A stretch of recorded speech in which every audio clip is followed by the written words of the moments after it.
நான் தான் பைரவன், என்னை தெரியும்ல. இங்க பாருங்க, இந்த 2 குட்டி குஞ்சான்களும் என்ன ராஜ மரியாதையோட உட்காந்துருக்கானுங்க. என்னப்பா, பாதுகாக்க வேண்டிய நீ பாதுகாப்பா இருக்கியா?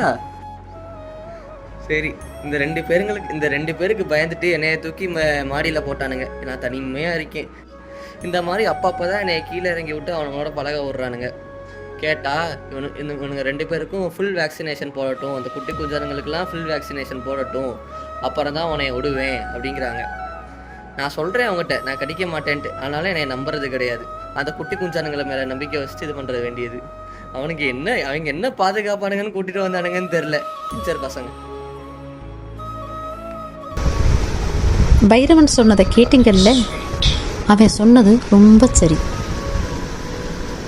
நாய் வளர்க்கணும்னு முடிவு பண்ணிட்டீங்கன்னா குட்டியை வீட்டுக்கு கூட்டிகிட்டு வந்ததுமே 2 நாளைக்குள்ள கால்நடை மருத்துவர்கிட்ட கூட்டிகிட்டு போங்க.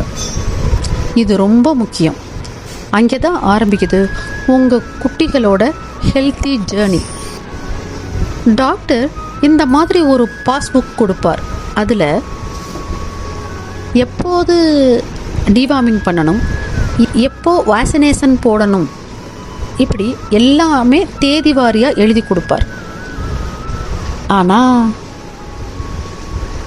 ஒரு டவுட் வருதில்ல, இந்த டிவார்மிங்னா என்ன?